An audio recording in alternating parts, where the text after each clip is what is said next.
Hey, everybody, and welcome back to On Deck Podcast by Prospects Live. We're your friends. I'm Drew, with Nate and Rhys, and we are here to talk about the Prospects Live Top 100 Prospects Update. Guys, not exactly sure when this is dropping. Rhys, you'd be the one to tell us. It's going to be soon, but this is going to be a bit of a preview for the list, right? Yeah, it's going to be the preview for the top 100 list. Yeah. So the plan for the day is we're going to talk about some different stuff, want to get into it, and so what better place than now? What better time than now? And the boys in the corner are trying to figure you out. I don't want to play that game. I don't want to know your name. Guys, of the top five, I think that's something fair and safe we can give away without really giving away the whole cow here. Number one prospect per Prospects Live, Connor Griffin. Number two, Kevin McGonigal, call him Magoo. Number three, Jesus Mate. Number four, JJ Weatherholt. And number five, Sebastian Walcott. Rhys, of these five, which scares you the most and why? You know what's funny is they all don't scare me for different reasons, but if one player is going to quote bust out, it's probably going to be Sebastian Walcott. I do have a lot of concerns about the swing and miss. I don't really think he's that good of a defender. I know your boy and my boy Will Thompson will kind of disagree on that a little bit, and that's fine. It's part of the beauty of this thing that we're doing is talk about prospects. I think there's a chance he might be like a corner outfielder sort of type, and if then, I think the bat needs to be significantly better. But yeah, Sebastian Walcott's the one that scares me the most. Okay. Well, thank you for that. Nate, kind of same question to you, man. Looking at your individual list, you had four of these ranked straight, 1 through 4, and then JJ Weatherholt at 6. Is it fair to say Weatherholt is the one that gives you the most concern? I don't think so. I think that just I'm looking at ceiling. I think the ceiling's probably just a little bit lower for a guy like Weatherholt than a guy like Walcott and even DeVries, which is why I did put those two above Weatherholt. But I think you're picking apples and oranges at that point. If I'm being honest, the guy I might be the most concerned about would be Connor Griffin. I mean, we know that there is some hit tool concerns, but he's really dashed them this year. But like, what's to say he doesn't get into the upper minors and he maybe takes a step back? But with that being said, I think Walcott's probably the right pick. I think I agree with Rhys pretty well there, but I think Connor Griffin, there's still a little bit of risk involved despite him being the number one prospect. Sure. I think that's the fair. one thing looking at Connor Griffin is he does struggle to recognize a changeup out of the hand. Looking at the swing metrics and everything like that, he's swinging and missing on them at about like 40-ish%. So just changeups in general might be causing him a little bit of problems, and he's going to be facing guys who have advanced changeups the further he goes up. But I think everything else, he's a good fastball hitter, good slider hitter. You know, everything else sort of works well. He recognizes spin out of the hand. I think it's just that changeup like might cause him a little bit of problems. But honestly, like I think as far as Connor Griffin goes, we're talking about a tight end who plays shortstop. That's like if I ever have to blurb out someone, he just like is a physical freak in a way that I just am. I'm not worried about. I think even if he doesn't hit his 90th percentile outcome, his 60th percentile outcome is still pretty high. Yeah. Pretty consistently ability to be the top performer in any given game at his 60th percentile outcome, Rhys. I agree with that for sure. Guys, looking again at the top five, and I don't want to just stick specifically to the top five because those are guys that many of our listeners, many of our viewers, you're going to know about them. But I do want to, since we talked about kind of the guy that scares you the most, I'm going to ask, which of these guys is the safest, and why is it Kevin McGonigal? I 100% agree. It's just the most secure hit tool. It's the most complete, just pure hitter, right? I think the swing is beautiful. And if we're talking about just security, I'm looking for a guy who can hit everything and hit for an high average and get on base. And there's burgeoning power in McGonigal. It's like the odds of him busting feel so low to me, even if he is a second baseman. And don't laugh, Rhys. Even if he's a second baseman, he doesn't get into a bunch of power. Kevin McGonigal at 10 home runs in the big leagues is like a super valuable player. Yeah, I think so. Rhys, thoughts on McGonigal? McGonagall is maybe the safest prospect because I don't see a way in which the guy doesn't hit. Is he maybe a superstar? I don't know, but like we're talking about a guy who has elite lift and pull metrics. The guy has an optimized swing. He's a better shortstop than I think people give him credit for. People think he's a flat out no at a shortstop. I think he's kind of a probably not. So that means he's probably like a 45 defender at shortstop, but he can make the plays. It's the arm that's a little bit of worrisome, but honestly, at second base, he's going to perform well. He's going to be one of the best offensive second basemen, probably after his first season or so, after he gets acclimated to the best pitchers in the world. So yeah, I think Kevin McGonagall is maybe the safest prospect. JJ Weatherholt is also pretty safe too. I don't think there's a crazy ceiling with him, but the floor is very high. I mean, the ceiling's probably what some of Alex Bregman's quote like middling years. So that's kind of what I imagine for JJ Weatherholt. Me and Nate, Rhys really liked Jacob Wilson too. So I think part of that goes into the McGonagall factor. I think while they're definitely not the same player, it's almost like we didn't have Wilson as high as maybe we wanted to, despite how much we hyped him up. And this is almost like it's not a hot take to have McGonagall too, but it is some form of retribution in my eyes. Understood. Okay, let's move on off the top 5. Going down a little further, and again, this is a preview for the list. We're not going to give you every name and every ranking, so if you've got your pen out at home, put it away and listen and enjoy. Number 6, Leo DeVries. And guys, before we get into the rest of the list, I do just want to point out the equation here, obviously the averaging of the 3 lists that went into this, the 2 of you and then our buddy, our boss, Will's dad, Matt Thompson. The 3 of you averaged out this list. Leo DeVries actually has the exact same score on average as JJ Weatherholt and Sebastian Walcott. We'll get to that in a minute, though. DeVries at 6. You have Samuel Basayo at 7, recently called up as of the day we record. Max Clark at 8. Luis Pena at 9. Bubba Chandler at 10. Chandler, the first pitcher on the list. Let's start with Leo DeVries. Rhys, with DeVries, you and Nate actually had him at 5. Matt at 6, but that does kind of bake into the average again. There is a little bit of variance with Weatherholt's rankings and then with Walcott, as we said. With Leo DeVries, do you think he's at the same level as Weatherholt and Walcott? And do you worry that DeVries may have some of that same, I think your exact words were potential to bust out as Walcott has? I think that there's definitely some very real chance to bust out. The hit tool might be 45. I think you might need to abandon switch hitting at a certain point, but I'm all the way in on this guy. That with all these prospects, there's a chance that they quote bust and they don't hit their upside. But I think that with Leo DeVries, it's a no doubt shortstop with plus power. Maybe he's a little bit maddeningly inconsistent, but I think that there's going to be some spikes and everything, and people are gonna, he's gonna have like one of the more extreme rolling charts on like Fangraphs. I don't know why I did that, but so yeah, I'm in on Leo DeVries. I've seen him a couple times the past season, last year. So I don't know. Maybe I'm over indexing what I've seen, but I don't know. I'm in on Leo DeVries. Really, I'll disagree with that. I think that you having eyes on him, I mean, you're not going to watch every single game, every single at-bat he has, but what you have seen obviously speaks to you, and I think that it's important to leverage that into your thoughts and into your rankings. Nate, kind of same question really quickly about Leo DeVries. Obviously, you had him ahead of Weatherholt, and I'm sure that, kind of as you alluded to, it is just the upside. You think that the upside for DeVries is stronger than that of Weatherholt? Yeah, I think Walcott and DeVries are kind of in that similar category to me.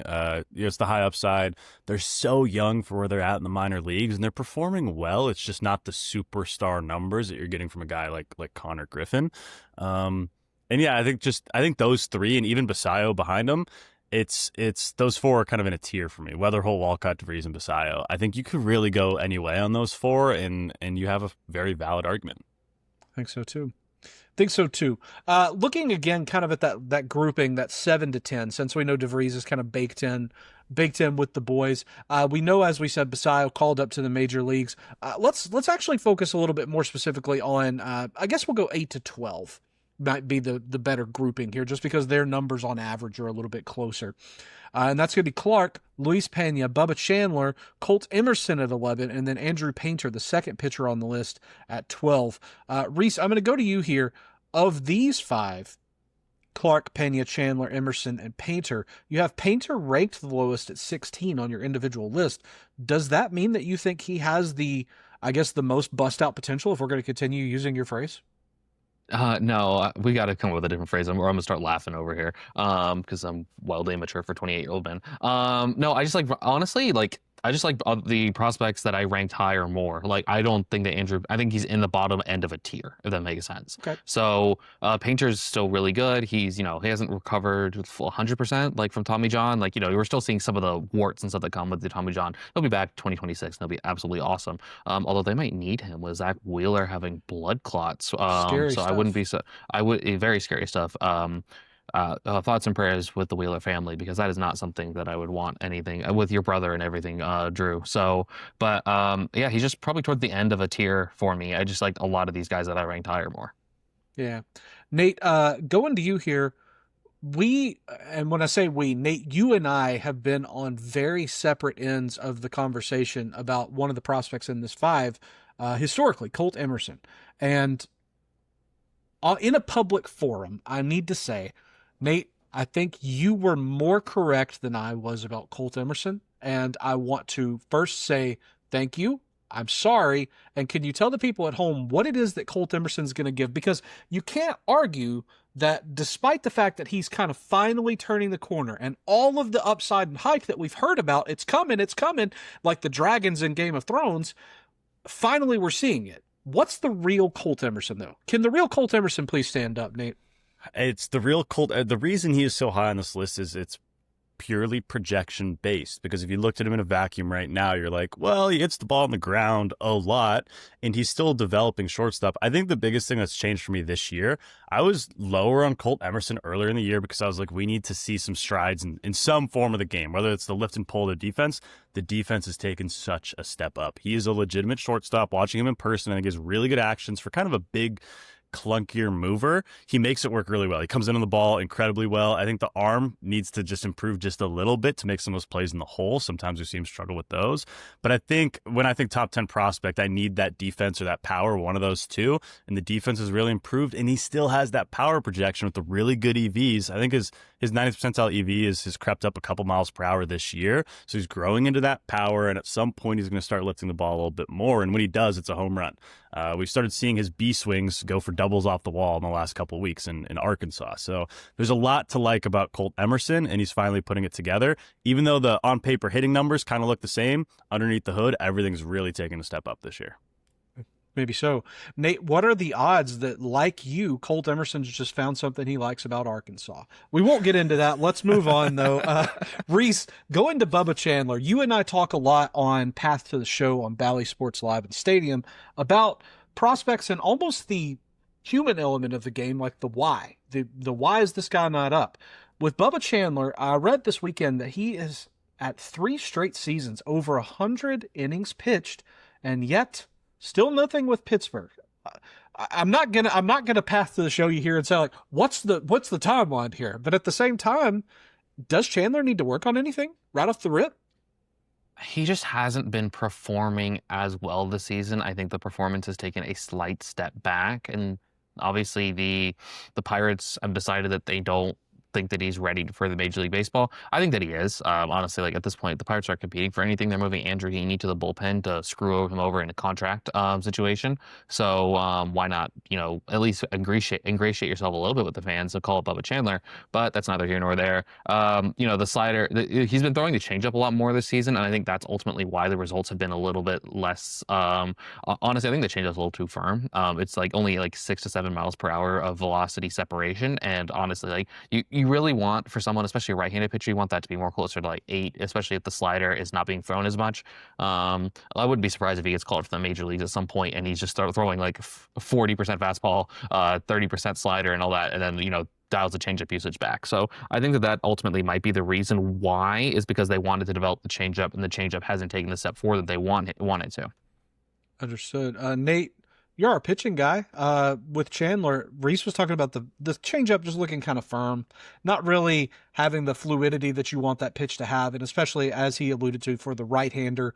I'm curious your thoughts on Chandler in maybe one sentence, because I have another question for you. Yeah, I think the fastball is better than the changeup. I think we've put so much projection into his changeup, and it isn't that pitch yet. It has the potential to be, but it isn't there yet, which is why he's been throwing it so much and he isn't in the major leagues. Understood. And then Nate, we're going to go to you on this. Max Clark. You are the low man, although it's hardly a low at 9 compared to a pair of 8s. Max Clark has been well documented for years and years and seasons now.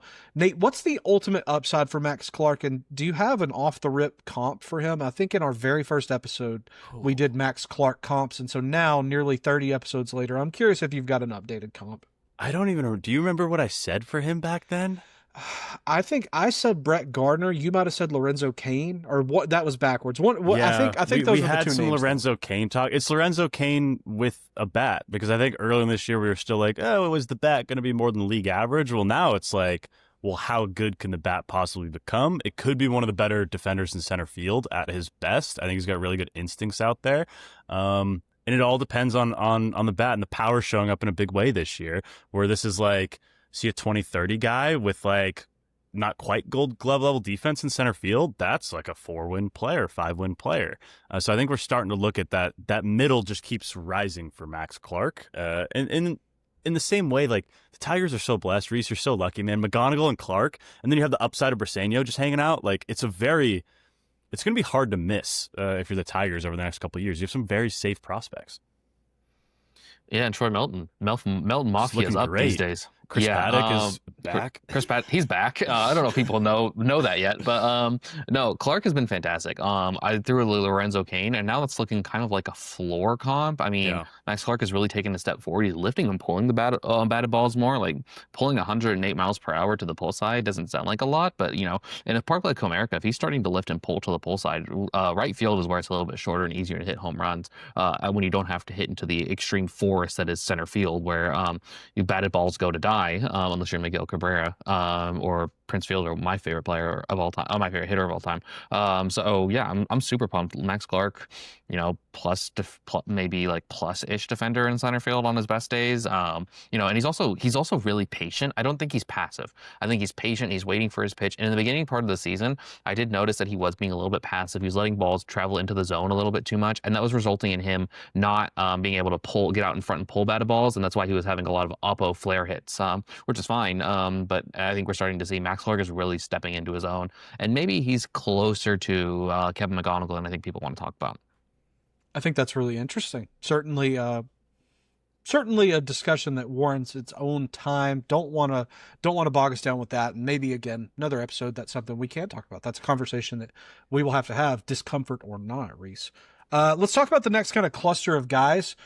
And those would be Jose De Paula, Zaire Hope, Eduardo Quintero, all of the Los Angeles Dodgers. Embarrassment of riches. The aforementioned Josue Briseño, Carson Bench of the New York Mets, Bryce Eldridge of the San Francisco Giants, Walker Jenkins of the Minnesota Twins. Guys, this is a group where if I had to, let's spread the love here. Nate, I'll go to you first. Who is the outlier in this group for any reason, and why? The outlier. I mean, maybe Benj, because I think he could get called up like now. I'm very high on Benj and just being a slightly above average outfielder for a long time. I don't know if I look at any outfield. I think it's the Eduardo Quintero point, but I think I want Rhys to touch on it more because he is the high guy. I think there's a real chance that Quintero is by far the best guy out of this group, but we just haven't maybe had enough of a sample size to prove that yet. Rhys, am I somewhat on the right track there? I think there's been enough sample size, man. Okay. I think Quintero is a dog in center field, plus arm. I think he's the 5-tool player that we're all kind of looking for, if not very close behind there. There's a lot of impact tools there with Eduardo Quintero. I think that guy, honestly, I wish that I would have ranked him higher, and I think 11 is still pretty aggressive. I wish there was a way I could find a way to put him at like 10, 8. You know, I'm after watching him this past season, I've been like fascinated with him, and I think he's the best Dodgers prospect by, you know, a little bit. I mean, I think I went, and I don't think there's any wrong order by any means. These guys are all 3 studs. I went Quintero, Hope, De Paula. Yeah. I'm the low guy on De Paula because I think that there's a very real chance, and by low guy, I mean I ranked him 14th. I think there's a chance the guy's the first baseman. So, you know, honestly, this is a really good group of prospects, and this is why the Dodgers have the best or second best. We're not going to do farm system rankings. That's not my thing. Maybe we'll have to do that this offseason, but they're probably the first or second best farm system in all baseball. And those 3 outfielders are a big reason for it.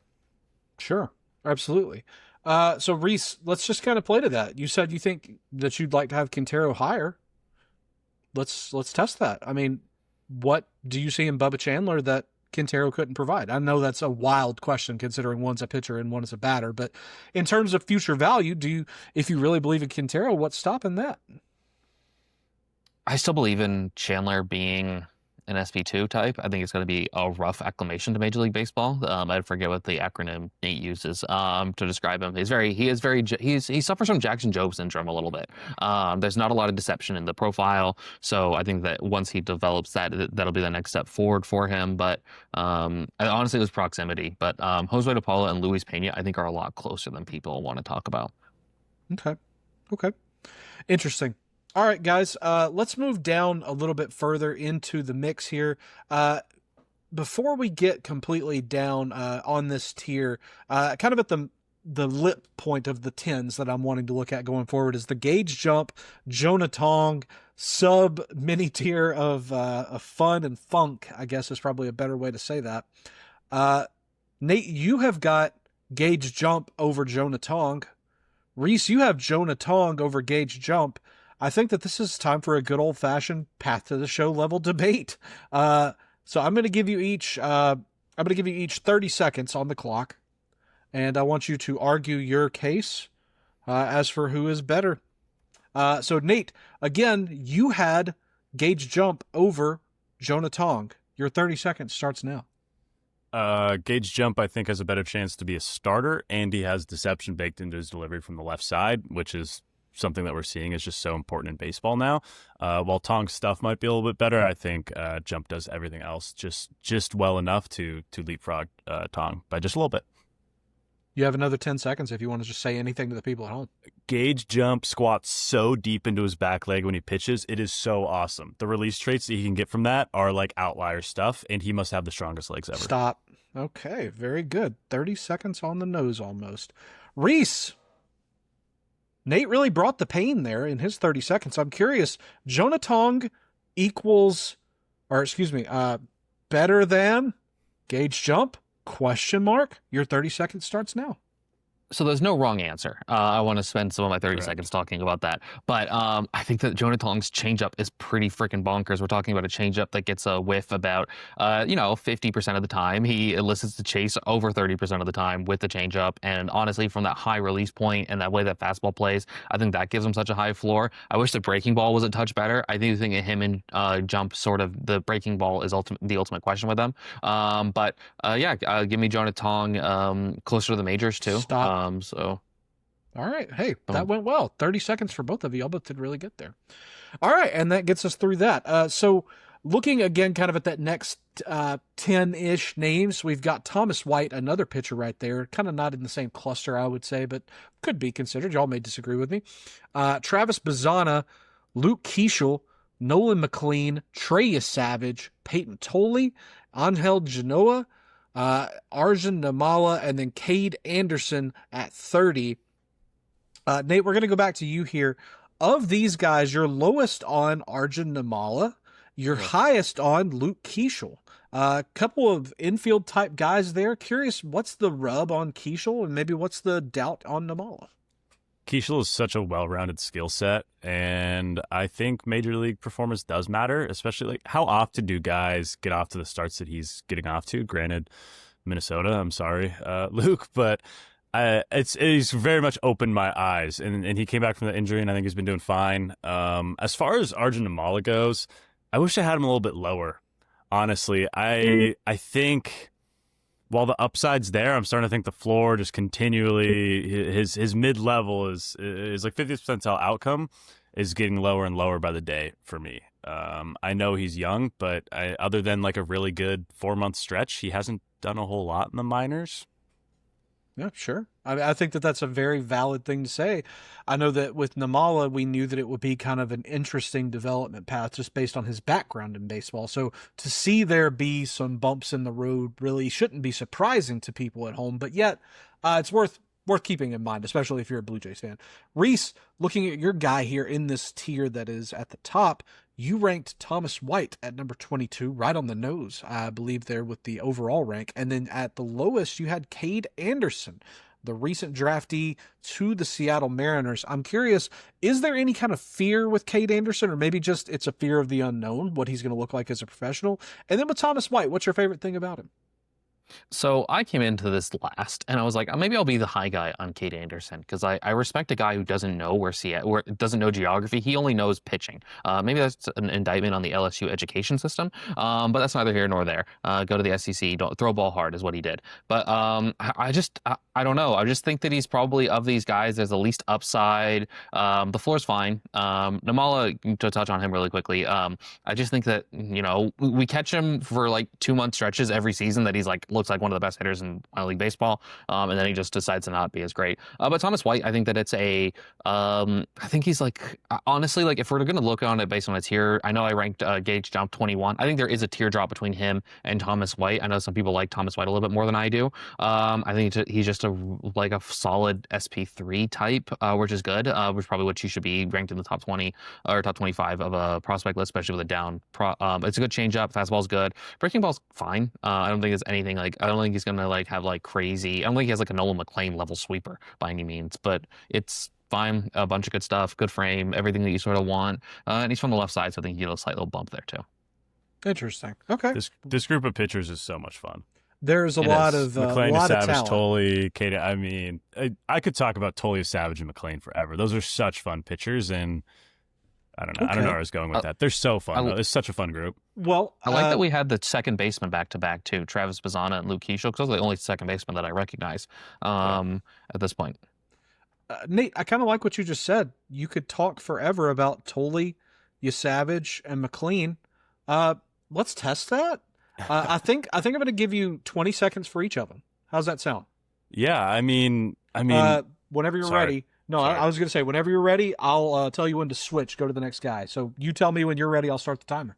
Gotcha. Let's go. Go. I mean, McLean and the sweeper in its multiple breaking ball shapes, he really throws a very good kind of cuttery, slattery pitch that he has such feel backdooring that pitch. And maybe this is because I haven't watched enough McLean this year. I knew the numbers were so good, but seeing his pitch ability the last couple weeks has risen him up my board, and it's almost feels too low. Switch. The Savage is this SP3 type. So Rhys talked about it. Top 25 guys on a top prospect list are probably SP3s. I think like Savage, McLean, Tolley are the perfect SP3. I think Savage has that deception that just gives him a different look. He might have the highest upside of those guys because of that deception, depending on how the Blue Jays develop MLB pitching. And then Peyton Tolley. I mean, flame throwing from the left side. I mean, we're finally seeing Boston develop like a stud level pitcher. I don't think it's out of bounds to say that this is Garrett Crochet's running mate in a year, right? Like next mid season next year. And Tolley hadn't been talked about a whole lot coming into this year. You did really good, Nate. Hey, that was 20 seconds of analysis on each of those guys. Good job. They're very fun. They're very fun pitchers. They're fun to talk about, and they're all fresh feeling. I think that's kind of one of the major things. If we could take an aside from maybe the rankings themselves to kind of the overall crop of the class. Rhys, you said something earlier about just being really kind of sick of a lot of prospects, and that's such a funny thing because it's not necessarily true, but you can call it fatigue. You can call it just kind of being sick of a guy like Rhys called it. But these guys feel fresh. McLean, Savage, Tolley, they feel fresh to me. And I think that that's probably one of the things that makes them so much fun for you, Nate. Rhys, of this list, is there any other guy that you think kind of resonates with that same fun energy? Like as far as in that group of players, I think all those pitchers are really fun. Peyton Tolley, I mean, let's be real. Like the Red Sox might need a left-handed starter for this little bit of a run that they're going on. They're not that far out of it. Maybe they call him up. I mean, 2 years after or 1 year after being drafted. I mean, he's right on the doorstep. He's in AAA, pitched well enough. I just want to also talk about Savage. I saw people were freaking out about Savage. He had to learn how to use a new ball, and I think anybody who's taking anything from one start from Savage is missing the force worse for the trees. This is something that I kind of maybe want to explore in the off season. Is that different? You would think that in a sport like baseball, where there's so little, we have the same glove size, there's a certain bat size. You would think that the ball would be standardized, but it's not. That's the end of my little mini rant. I don't want to go on too long about it. I want to research more into it. I'm not going to put any drag coefficient or anything, but that'd be fun. I just want to look at different balls. Where phrasing is wild on that one. But yeah, Peyton Tolley, awesome. I support whatever you want to look into. There's no judgment here. I will say, Rhys, you make a good point though. The base size is kind of an average. That's standardized. Why not ball? And it's right there in the name, just as much as base. Something to think about at home. Something to think about at home, guys. The next crop. I'm not going to read all the names. There's 20 more names here. I'm going to let you guys each pick maybe your favorite name from here and give me some thoughts as to why. Nate, we'll go to you first, I suppose. Yeah, so looking at the rest of the guys in our top 50, some guys that I am a little bit higher on would be a Seth Hernandez type. Arguably kind of 1A, 1B pitcher in this last class with Cade Anderson for me. It's the upside play to Cade Anderson's floor. It's whichever you prefer. I think that the range of outcomes is large on both of them. Ryan Sloan at 35, I think we finally seen him rewarded with a promotion to High A in Everett here. I cannot wait to watch him pitch hopefully this year. Ryan Sloan is a ready-made starter.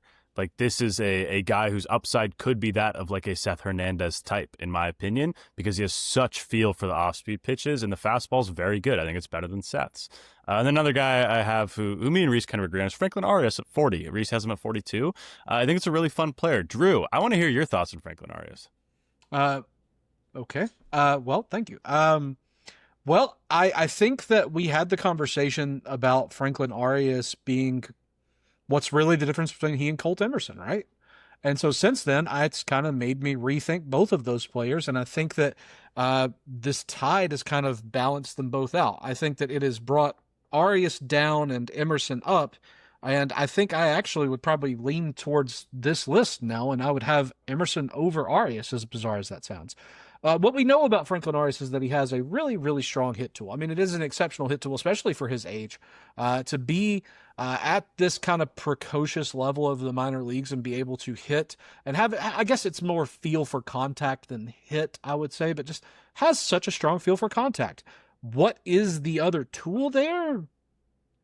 I don't really know, and so that kind of deflates my balloon on him a bit, but I like Arias enough. I do think that, again, for better or worse, you guys rub off on me, and this may be one of the ways that we are becoming more amaglammed in our thoughts. Maybe not better, not worse, but interesting nonetheless. Rhys, of these guys, the rest in the top 50, which one jumps out at you as being just a guy you're really into right now? I was the high guy on Carson Williams and Jordan Lawler, two ready-ish made shortstop prospects who have, well, Jordan Lawler, I don't know what he's done to the Diamondbacks organization. And Carson Williams is Javi Baez reincarnated, basically. But it's still pretty crazy power. A guy I really want to talk about, someone that I was higher on, not by as much as I thought I was going to be, Carlos LaGrange. I view him as a top 25 prospect, and he's 26 on my list. So kind of, someone rose up and took. Honestly, Carson Williams is kind of the guy that really rose up for me when I was just digging through. Carlos LaGrange is like an absolute animal. The LaGranimal is what I'm thinking we should call him. We're talking about a guy who has a fastball that gets up to 101. The changeup's nasty, then he needs to throw it more. The slider's been really, really good. The Yankees have got him throwing that patented Yankee slider. He's been really, really good. I think that he's very much in that same realm for me as Jonah. He's just below Jonah Tong, and he's with the Thomas White, the Nolan McLean. He's in that sort of group. I think when I looked at my list, there was just like a glob of pitchers in 25 to 30 that I was just like, I'm in on these guys. And honestly, for a little how the sausage is made, if I don't know, if I have two positions ranked back to back, it's basically like I just didn't know how to rank them if they're two pitchers. So I was just like, okay, I don't know how to rank these guys, so I'm just gonna more or less flip a coin and kind of rock and roll with that. And I'm just a big LaGranimal fan. I like it. Hey, very good. All right, guys, the bottom 50. That's not really the best way to say that. The because they're not bottom. I mean, they're top 100 rest guys. Of the top 100. The rest of the top 100. Of the top Thanks, 100. Nate. Thanks, Nate. I like that positivity, that spin there. Guys, let's do sets of. I guess we'll do 25 and 25. How about that? maybe the same sort of exercise as we did just then. So starting at prospect number 51, Alfredo Duno, and going to prospect number 75, Edward Florentino. Two pretty interesting and certainly buzzy names from the 2025 season. And look at that, 25 comes back in. Numerology at work again. Taylor Swift or witchcraft is working. Rhys, of those 25 guys, which one jumps out the most at you as being a fresh or fun prospect that was that's on the upward swing? Two guys that I was a high guy on. I'm a big fan of what they have got going on in Cincinnati, outside of the weird, disgusting chili that they put on things. But yeah, Alfredo Duno and Tyson Lewis. I'm a big fan of those guys. They're both easy plus power. Tyson Lewis had the 119 mile per exit velocity, which I still don't kind of believe. I believe is more like 115 max, which is still fantastic. Don't get me wrong. So there's when you factor in the age. Good shortstop too. Duno is a questionable catcher at best, but I think that there's enough that you keep developing it as a catcher. It's a little bit more athleticism than you're normally used to seeing from behind the plate. It's a good arm, so maybe the athleticism allows the glove to round out a little bit more, gives them a little bit more time. But they were talking about pretty crazy power to go along with them. And then was there one more guy? Oh, Alex Freeland, ready-made shortstop, sort of just a lower tier than Jordan Lawler and Carson Williams, who I mentioned earlier. In a real-life list, ready-made shortstops are going to get bumped up for me. 15 spots more than I would like to rank them, because they're just right there. And Alex Freeland's played in the major leagues. Absolutely. He sure has. Nobody could take that away from him. Nate, of this 25, anybody jumping out at you, man? I think I like Jamie Arnold a little bit more than other people do. I think sometimes we forget how good he is. I think maybe a little bit of prospect fatigue with him, despite him being a new prospect to the major leagues or to minor league baseball. I really like that me and Rhys both had Johnny Farmello at 52.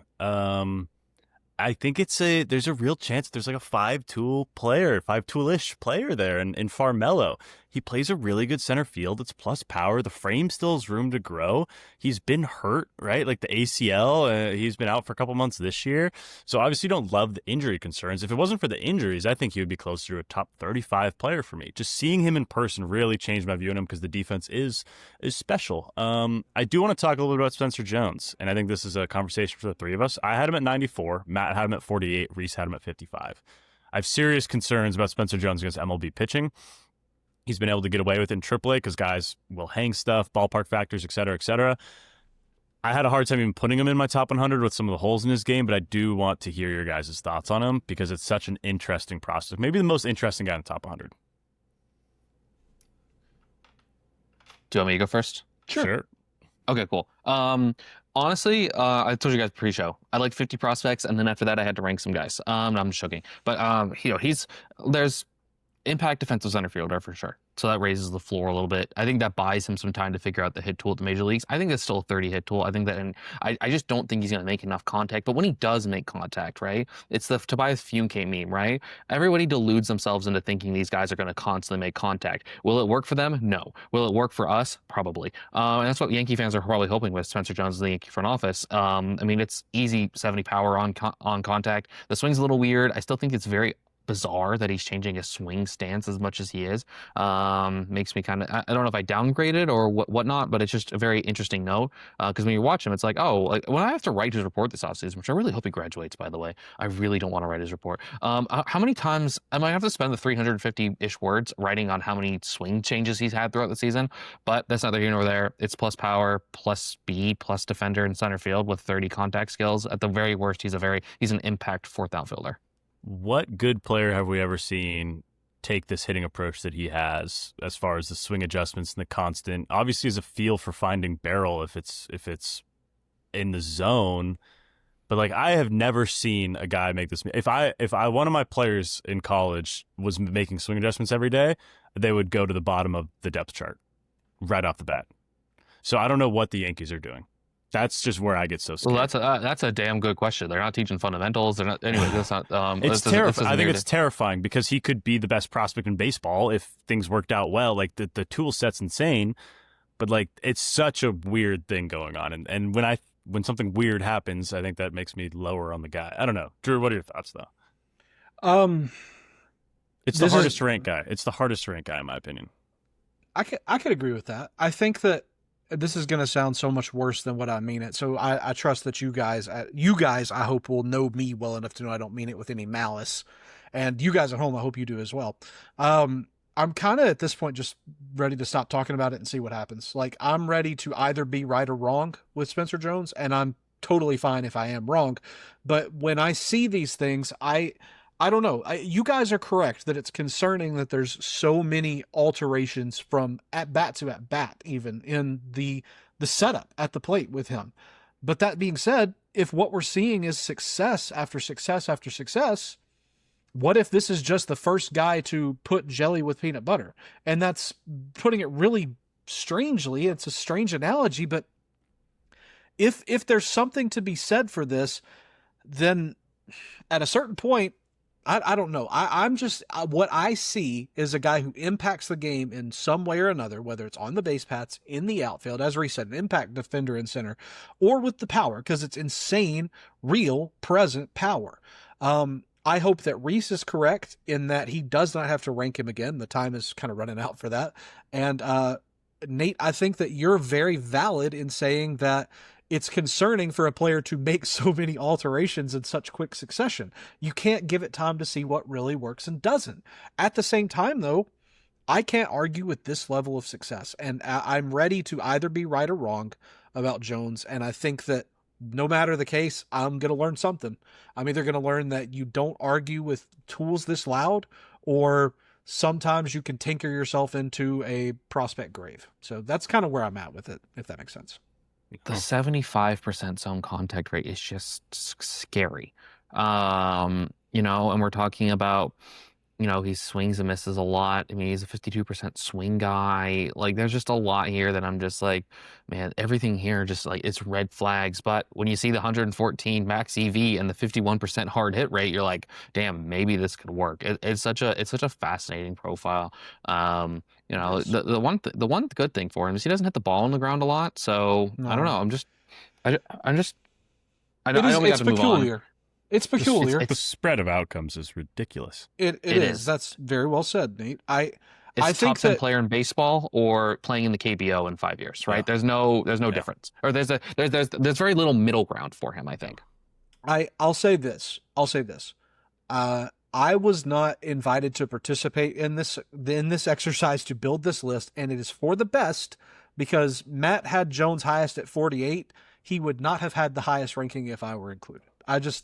That's pretty much all I could say about it. Of the bottom 25, we do need to get this train back on the tracks. Of the bottom 25 guys, this is kind of the point where if I can kind of be blunt with it, maybe you're kind of just putting your name on guys. As a team, as a site, you're saying, hey, this is a guy we believe in. Is this guy really better than this guy? We don't know. This is just the top, the 75 through 100 range of the list. All these could be dudes. They could all move up within the next year. This could be top 25 guys. And that brings me to my question. Rhys, of these gentlemen in the bottom 25, I guess, again, I need to stop saying that. Of the 76 through 100 range, who's the most likely top 25 guy next year? Oh, let me just look at the list real quick. Sure. There's a lot of them. upside. There's a lot of upside in the back end, and I think that's where something that Nate and I have really made it. And Matt also. Matt used to be a little bit more conservative in his grades. Now I notice that there has been more upside, more shots. Because ultimately, like I said, there's nothing of consequence. If I rank a guy at 100 and he flames out, at this point, I don't really care. But as far as guys who could be in the top 100, JoJo Parker, Kendry Churio, who's the buzziest name out there. I'm going to throw one more name out there because I want to give Nate some names too. I love Johnny Level. Level is everything that I sort of want. I think he's really close to Josuar de Jesus de Gonzalez. Long name. Shout out to him. That's going to be a really fun name on the back of a jersey. But yeah, I think those are my three guys. And they're probably, I'm not being very fair to Nate. I picked the three guys at the top of this sort of clump of players. So Nate, who do you think is going to break into the top 25? No, because there's so many. I think Cal Steven, if he adds some velocity, I think we could see him be that next SP3 type that we talked about earlier. I think Cal Steven was a steal for Cleveland. They're pretty good at adding velo to arms. I think Jurangelo Senja, I think things could really work out. I think he's gotten pretty unlucky all year long, and sometimes he hangs a breaking ball. Every time he hangs a breaking ball, it gets sent out of the ballpark. So I think there's definitely some upside there. Kendry Rojas is a guy who I didn't necessarily think was going to be in my top 100. And then like doing more research on it, I think I love the spot that he's at 91. Just so much upside there. Gavin Feen from Texas was one of my favorite prep guys coming into this last draft. And then what if Alex Clemmie can throw strikes? That's one of the better pitchers in minor league baseball if you can throw strikes, right? Like that's him and Sikora was coming back from TJ. Very interesting. If I could talk about one player, I want to talk about the password because I had him on my list. Reese and Matt did not, and I had such a hard time placing him. And I almost want Drew's opinion too, because me and Reese were kind of struggling to figure out how to rank Justinson. Am I wrong for saying he's a top like 120 guy for you, Reese? He's probably 101 if I decide he's very to close, right? He's very close. Like, you know, he's all these guys that didn't make my list were very close to making it. Like Just Dixon, Gage Wood didn't make my list. He was very Jimmy Crooks, Arun Escobar. Yeah. So basically, we're talking about Michael Roy was not close to making my list. But we're talking about. Oh man, like ready-ish made guy. Honestly, like I feel like it's gonna sound so stupid. If he gets traded to another organization, I feel like I'll just bump him up just a little bit, and he might be a top 100 guy because I just don't know where he's gonna play for this Red Sox team. They already had enough issues finding enough plate appearances for their outfielders. Do you think they can't find more plate appearances for another outfielder? Yeah. And then me and Reese also had Gage Stanifer and Bo Davidson in our top 100s. It doesn't look like they're going to actually make our top 100 because they were so far back. But they're going to come in at like 101 and 102. Two super exciting players that I think deserve a shout that they are so close to making a top 100 list after coming into this year with very little hype. Certainly. Yeah, absolutely. Reese, the guys that look like right now, I mean, just barring anything changing, the guys that look like they may not make the top 100 that you had in your list, in order: Jacob Melton, Gage Stanifer, Owen Murphy, Bo Davidson, Kason Cunningham, and then Nate, your guys of the same ilk.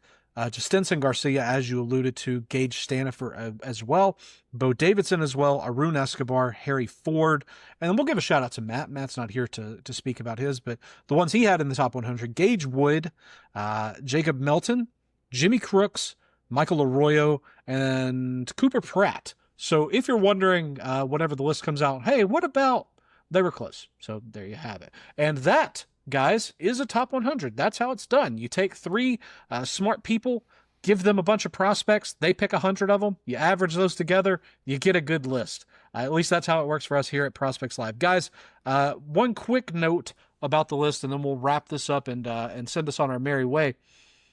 On a scale of 1 to 10, how difficult to rank was this list, and why is fatigue on prospects the worst part of that, Nate? It was not the most difficult, but it was certainly difficult. I'm talking myself in circles. It's like I think it was somewhere in the middle. I think I was able to differentiate pretty well, but it's a tier thing, right? And the numbers, if you're arguing over 5 spots, it's probably because these guys are in the same tier, and I actually look at them very similarly, and at some point you're just kind of just picking one that might have a 1% better upside. So it's a difficult process, but it isn't the hardest thing in the world. Sure. Rhys, to you, out of 10, how difficult to rank, and how much of that was the fatigue on guys? 1 through 50 was like a 2 difficulty, like very easy to do. I loved every prospect that I ranked 1 through 50. I liked them a lot. And then 50 through 100 was like what I'd imagine pulling teeth out without any sort of like any sort of pain reliever. I was struggling to get to about like 100. Like it was starting to get to the point where it's like, am I really going to start throwing 45s on this list? And I was like, oh, I found some 50s. So yeah, and then prospect fatigue, I think it bakes in a little bit. Jamie Arnold's probably one of the bigger examples of it, because if Jamie Arnold pitched what we thought that he was going to do at Florida State, I mean, he probably is the first overall pick. So, and probably like a top 15-ish prospect. So yeah, prospect fatigue definitely takes a toll into some of these guys for sure. Touche. Well, you should not be tired, because when you get this list, it's going to be something very interesting that you'll have to take a look at prospectslive.com. When we get back from this brief little interlude from our friends, the Drop Teens, we're going to tell you what else is going on at prospectslive.com. So sit right there. We'll be right back.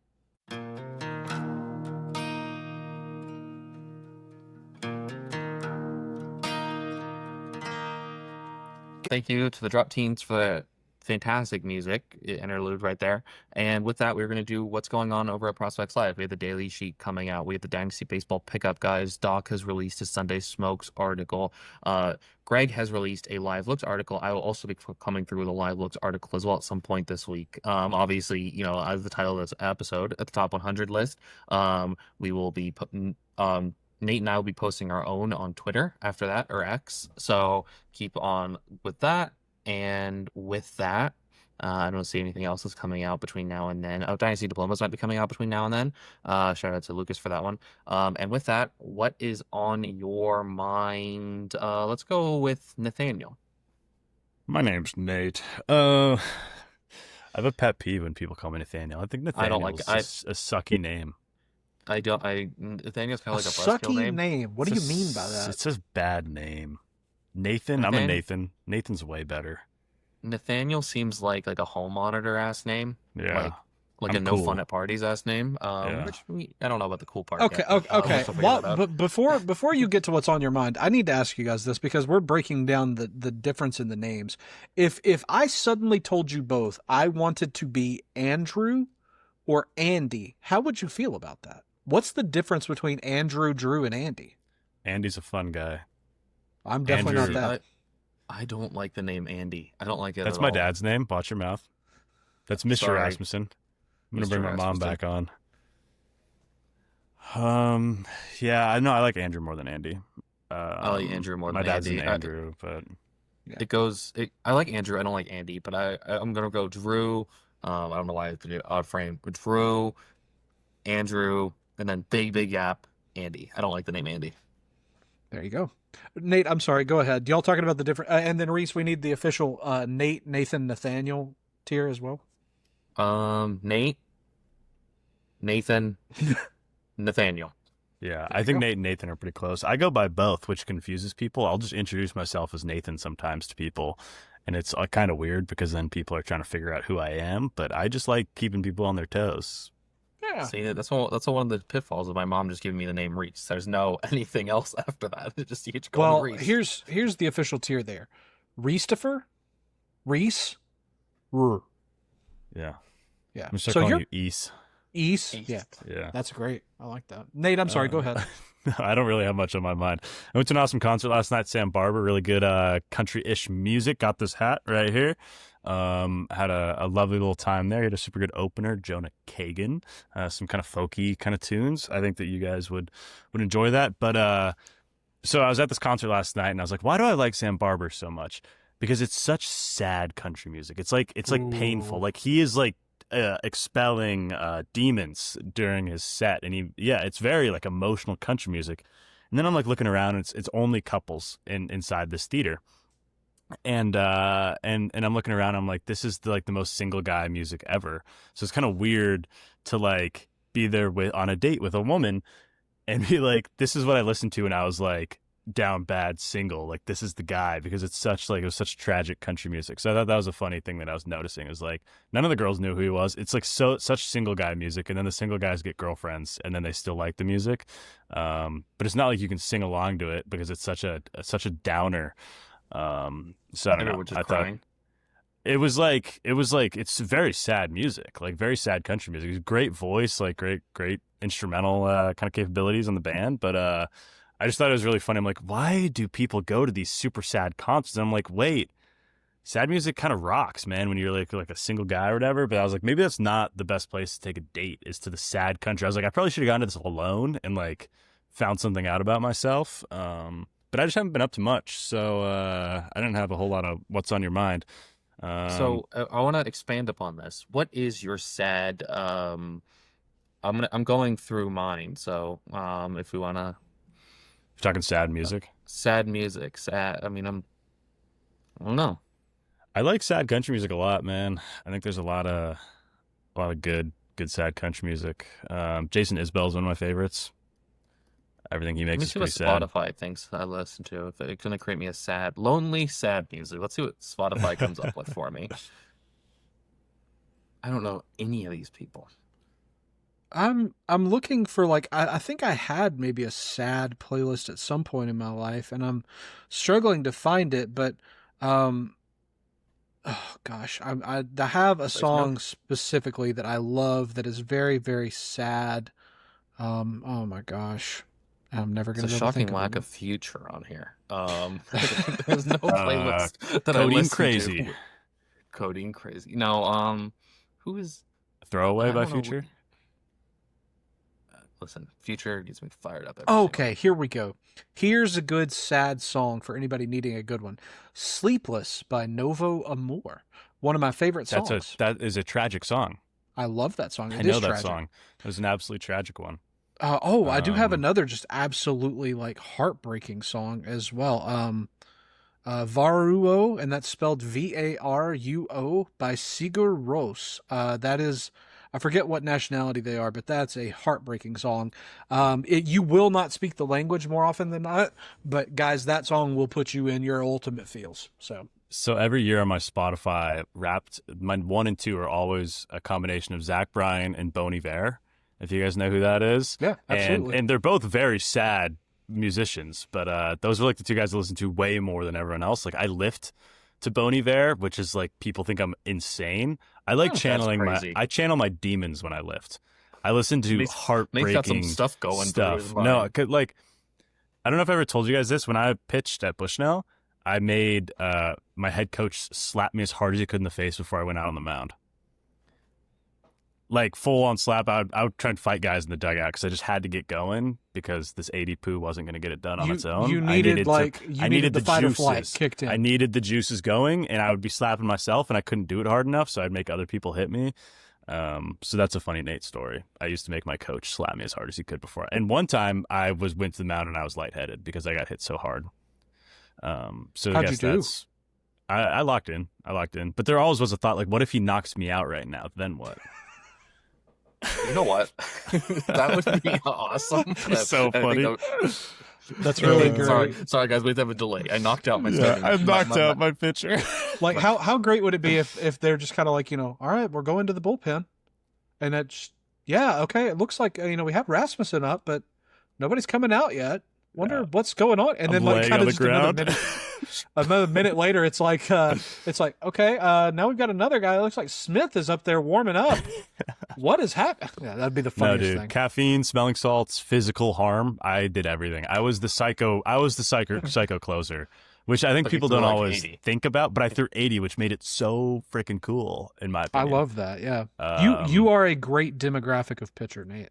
There's videos of me coming off the mound and like looking at the other team, like I was one of those guys. Who do you think you are? I am the bull. Who do you think you are? Yeah, That's great. yeah. That's so good. That was my wallpaper for a little while.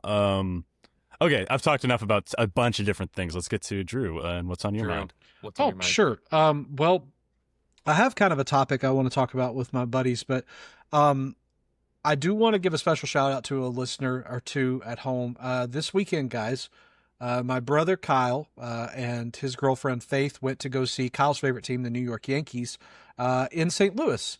And while they were there, Kyle proposed to Faith, and she said yes. So I want to say congratulations to Kyle and Faith. I love you both so much. I'm so proud of you, and I'm just so happy. I'm so happy. Kyle, What was the Insta caption? I don't think he's posted yet because they're wanting to I think they said they want me to edit some of the photos from like the moment because they had a buddy there like taking pictures whenever he actually proposed. So if Kyle needs some beer boys for the wedding, me and Rhys can go. Oh, you guys would do great, yeah. And he might actually take you up on that. So that Rhys is like, what are you doing? No, I'm okay. I'm down for whatever. I love a good wedding. I feel like I love love. I love love. I love love too. I love love. But as I kind of alluded to, I don't know if I said it on the air or not, but this weekend is my my home fantasy league's farm system draft, prospect draft, and this is the only occasion through the year that we can add minor league talent. So we have a 15 player deep system, which is very shallow. I really don't care for it, but it is what it is. So 16 teams, 15 players. That's round about 250. I'm curious, guys. The first step of this, I'm going to tell you who all I've picked. But I have six prospects on my roster, my prospects roster right now. I'm just curious how many of them you guys can name, like how many you can get. Like this is definitely a guy Drew has on his roster. And go. Drew guys, okay. Spencer Jones. One. Oh, who played it? Why am I drawing a blank on Drew, guys? I don't know. That's Who okay played though. at Tennessee last year? Dreiling? Yeah, how Fisher? Too, have you drafted Fisher? Too shallow of a league for Dreiling. Who's really slowed off as of recently. What pitchers? Oh, Chase Burns? No Chase Burns. Damn, interesting. He would be Clark? no Max Clark. I'd like Clark, but I don't have Clark. I'll help you in this way. I have one starting pitcher, one second base-ish guy. Michael Arroyo? I have Michael Arroyo as one of the shortstops, so I that's was going to two. say Franklin Arias. I have Franklin Arias, that's 3. Oh, dang. Okay. And so I have You were a Christian Moore guy. Moore is on my major league team because he's graduated. So I have another power hitting outfielder, another second base type, and then a pitcher, a starting pitcher. Okay, so we have to think. We're dealing with 150-ish prospects. You were a Yoho guy. I know that. I have Yoho's rights, but he's also major because he's been in the gotcha. majors, Okay. so he's. Yeah. I don't know anything. That's yeah. okay. No, that's- yo-hoed up and down between the major league and the Sure. minor league roster. Well, I don't want to take too much time, so I'll go ahead and tell you guys. The other 3 are Andrew Painter, Okay. Robert Kalaz, and Kiner Delgado. oh, that's obviously. why you. Kiner was the most Robert obvious Colaz. one ever. Kiner Yeah. was the most obvious So- one. Like I said, I have 9 picks to add to this system, and I was going to just tell you guys who I've picked so far and get your analysis really quick. Cool. Works for me. Okay, so this was a very good pool. Unfortunately, I picked 13th because I finished like 4th last year, so I didn't get one of the upper echelon of talent, which included guys like Luis Pena, Edward Florentino, the top of the class in this most recent draft, et cetera, et cetera. So just keep that in mind. But my first round pick, I took Billy Carlson. I took Andrew Fisher in the second round. I got Desan Hill in the third. Marconi German in the fourth. Daniel Egan in the fifth. David Davalillo in the sixth. And Gavin Feen in the seventh. And I have 2 picks to go. I like Fiend in the 7th a lot. I do too. Davalillo is someone I contemplated 100ing, throwing out as 100. I think So, he's a viable 100, so I like that shout. But And you got it's a super Macaroni, too. upside. I got Macaroni as well. But yeah, Herman just Macaroni. the list is good. I need more prospect pitchers, and so like Desan Hill, David Davalillo, Daniel Egan, they're kind of 3 different shouts at maybe being something. I don't know. But yes, I love Fiend in the 7th round.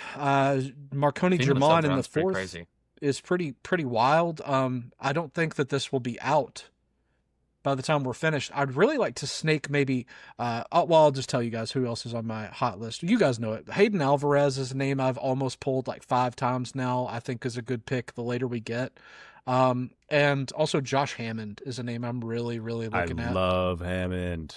If you can get Hammond and Fiend, I think that's an awesome combo. I think I do think that in a league like this, Marconi is fine. I just don't think that there's any upside in tanking VSL guys.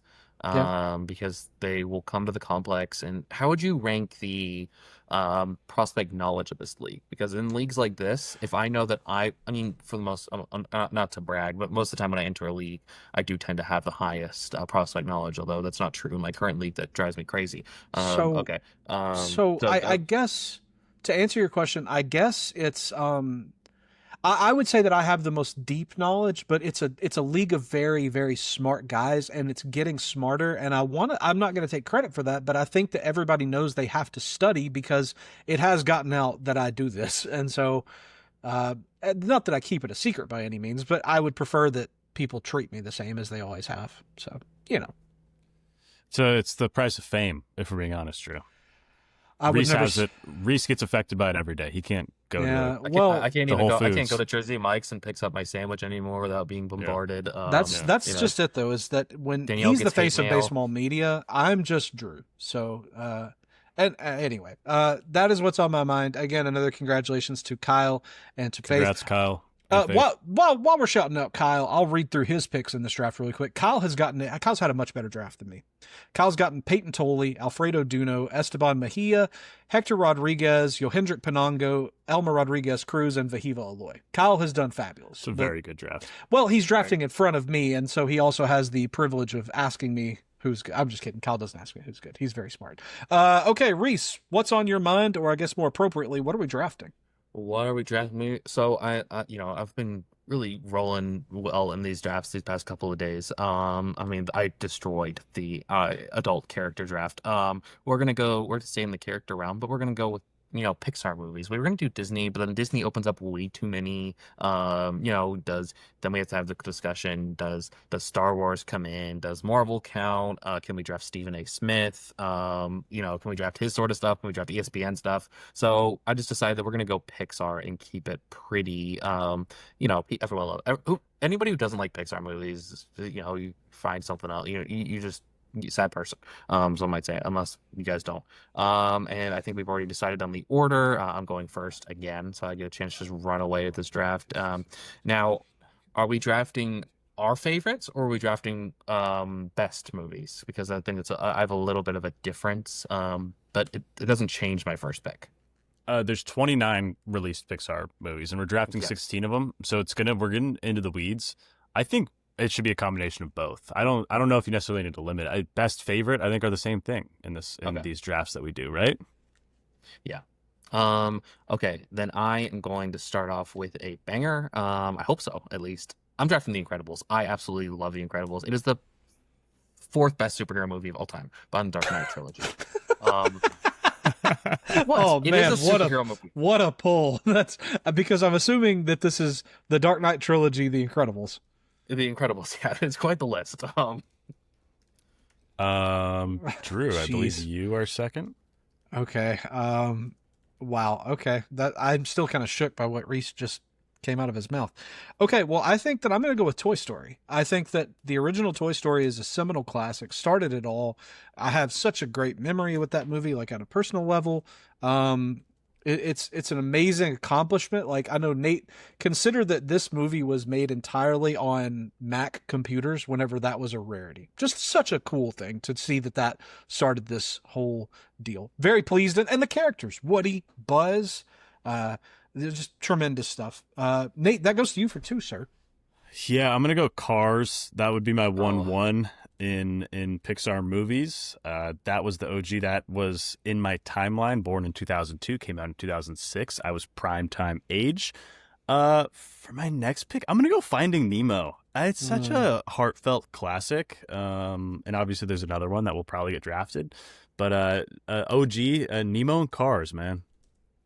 I like that. That's a great turn. Cars is such a fantastic movie. I was kind of hoping Cars. that there's a good glob of movies in this draft, and I was hoping that Cars would fall, but it obviously wasn't going to. I think just again, the strength of my first round is there, but why not? Why stop there? I'm gonna go Toy Story 3. Guys, I cried as a senior in high school going into a freshman in college, cried openly in the theater watching Toy Story 3. One of my favorite movie experiences of all time. It is so sad and heartfelt, and the emotional journey that these characters go on is tremendous. Watch it if you haven't watched it recently. I think I like 3 the most out of all of them. It's so good. I almost took close, 3 though. first. It's very close. I almost took 3 at 1, but I was like, I'm going to be inflamed on the Twitter machine if I take 3 over 1, but I would agree with you that 3 is the better film. 3 is almost perfect. It is, honestly. Quick ranking of Toy Story. Well, one of them hasn't been picked yet. I don't think I'm going to go out on the limb and say Toy Story 4 is not being drafted in this draft. But you never know. I'm going with Ratatouille, which is one of my absolute favorite movies. It is almost perfect. And then I'm going with WALL-E. WALL-E is so good. WALL-E is absolutely one of my favorites. The only thing that holds it back is I wish it was a silent film the entire time. It was so awesome when there was no dialogue at all. So yeah, I'm going Ratatouille and WALL-E. It was he won it again. Gosh. That I don't think so. I think there's still hope for us here. Okay. I think there's still some hope. But getting that one and then getting the wraparound, we have to figure out some sort of order. I know that we are big believers in snake order, but we have to change up the order because whoever gets the 1 is always going to be winning these drafts. Yeah. It's tough. I have 3 that are at the top of my list here, and honestly 4. I really don't know what direction to go here because I think I'm well represented with Toy Story, even though, well, I'll move past it. Do you just grab the second one? Just just really hope that there's some Toy Okay, Story heads out there. this is gonna be a controversial pick, but no, actually, I'm gonna go safe. I think the Inside Out is probably one of the most clever movies I've seen in my entire life. It's such a genius way of discussing your emotions and why certain people behave differently because the certain emotions kind of are at the forefront of their brain at any given point. To talk about memory and change and how you grow and live and love. It's just so sweet. Another great movie. Pixar does it every so often. Curious if you guys have seen Inside Out. I have I not. have seen Inside Out. It's very good. Would recommend it. Nate, to you for 2, sir. I'm gonna go Up. That was where I was. Up's so trying good. that. Very, very good movie. And then this is where we get a little thin, and I don't want to get too weird. I want to run the rock right now. I want to run the ball. Let's go Monsters Inc. Damn it. Those are all of those movies Yeah, are that my was a good one. childhood right That there. was a Those good are one. all when I was 7 to 3 years old, so I watched all of those a lot, and I liked them all. Wall-E was number 2 on my board, and I thought I could get it later. That is one of the greatest movies of all time. Wall-E is a perfect. Like I said, it would have been if it was a silent movie. It would have been the best movie. It would have been 1-1. Yeah, it's an Oscar winner, in my opinion. I agree. Had it been silent all the way through, that would have been a masterclass in visual storytelling. I think that I not that I've sold because I've stayed very true to myself with my list, and I think I could win, but I am going to take a deeper shot here. I don't know that you guys have seen it, but I do highly recommend it. Turning Red was one of the most surprisingly awesome movies I saw in probably the last 5 years. Set in the late 90s, which is obviously kind of my childhood, my heyday. It's hilarious. Yeah, Is it yeah, the one absolutely. about womanhood and everything like that. It's a beautiful movie. It's absolutely beautiful. It's so good and like just such a sweet movie. The art style really grew on me, and the music is great because it's about boy bands. Ludwig Göransson is awesome. He's a great composer. There you go. Sorry, There- weird there shout. There you go. No, I love it. Good. Thanks for that. You're right. Wasn't expecting a composer shout from Nate. You never know. Ludwig if you're gonna find Göransson. these. Yeah. I listen to the Interstellar soundtrack all the time, man. I love a soundtrack. All right. Hey, okay. Where do I wanna can go. I can pop. You guys picked my pockets on those last 2. I think there's 2 very clear, excellent movies left on the board, and I bet agree. we're all in differentiation. But one actually, I'd say they're very good. I wouldn't even maybe go to excellent, but they're 2 very good movies left on the board. I'm going Soul. I'm rounding this out. That was a fantastic movie. It was a very interesting way to look at how you are as a person, things that are predetermined. I think it's a very interesting. It deals with death in a very interesting way. I love Soul. I think Soul is one of the more interesting, and there's a sort of interesting group of characters as well. So yeah, I'm going Soul as the one to round out my draft. I don't think it was probably the best of the movies, but it's my favorite. I can't I believe do not- Cars I 2 do is not- on the board. Cars 2 is awful. Cars 2 is one of the worst movies I've Finn ever seen. McMissile. I've said The this a whole million spy times subplot is with awful. both of you, but I've never watched any of the Cars movies. That is such a shame. You got to watch it tonight. Like 3 is actually pretty good. 3 is about like a lot of baseball stuff, like analytics and everything, and how the new guard is taking over the old guard. It's the Moneyball of Cars. It's a Moneyball of Cars. It really is. Yeah. You weren't expecting me to talk about how much The I love Moneyball Incredibles as a of superhero Cars. movie, and Cars 3 is the Moneyball of Cars. The Moneyball of Cars. Yeah. Um, Jonah Hill's great so- in that one. Yeah, yeah, he tells you all about what the additives in the engine and how that makes for a better race car. Really Next quick, week let's go through the draft though, just because I'm ready to recap it. Rhys, you had The Incredibles, Ratatouille, Wall-E, and Soul. Nate, you had Cars, Finding Nemo, Up, and Monsters Inc. Very good. Drew had Toy Story, Toy Story 3, Inside Out, Turning Red. So Okay. Interesting So quick draft. thing. What was your guys' honorable mentions? Because I'm just gonna put it out there. I was not drafting A Bug's Life at all. We could have gone to all 29. I was not. I hate that movie so much. It is terrifying. I'm a grown man. I'm still Scary. freaked out by it. It is. This is a is a nightmare good fuel. dinosaur. Loki rocks. The Good Dinosaurs is probably is the most underrated Pixar movie. The Good Dinosaur is awesome. I was considering it with my last pick. I haven't seen it. My also rans were Toy Story 2, which is very good, and if you put it on right now, I'd probably cry. And if you've seen it, you know. And then Monsters University, great movie. I've never seen Monsters University. Oh, it's very good. It's very, very good. I was convinced Shrek was Pixar, and I was going to take all 4 Shrek movies. Was my draft plan, and then I looked at the Wikipedia, and Shrek is not Pixar. So my draft strategy has been ruined. Well, it'd be interesting, I guess, to put Finding Dory not getting picked was interesting. Finding Dory not getting picked was weird. I expected you both to pick the other Cars movies for sure. I like Cars. I like Cars as well. Cars is so good. Ka-chow. I just put that in the daily sheet. That I'm trying to think. Was there any other ones that really? Coco's fine. Not really my favorite. Didn't really care for Luca. I haven't seen Luca. Elemental is fine. Kind of like a Romeo and Juliet sort of thing going on there. Also, sadly, little like if there was like elemental racism going on there. So you never know what you're gonna deal with in Pixar movies. So yeah. And with that, you can find me on Twitter at rhysbwhite, as we round out and land this ship. You can find me on Instagram at rhys.white, and then you can find me on Bluesky, where I think that's becoming my stream of consciousness social media platform. Drew, where can they find you? You can find me on the Twitter machine at drewisokay. You can find me on Instagram at drewisokay, and you can find me on Bluesky at rhyswhite.bsky.social. You can find It's becoming my stream of consciousness place, so to say. Sorry, I have nothing left. No, I just said you can find me napping. I'm going to sleep for the next 24 hours. And with that, please subscribe to Prospects Live for as little as $5 a month, or as Rhys White put it earlier today, 3/3 of a cup of coffee. This guy is so funny. That's why he's the face of baseball media. We had such a good time this episode. I think this was one of our better discussions. I really enjoyed this one, guys. And we will see you back again on Friday. Thank you for tuning in.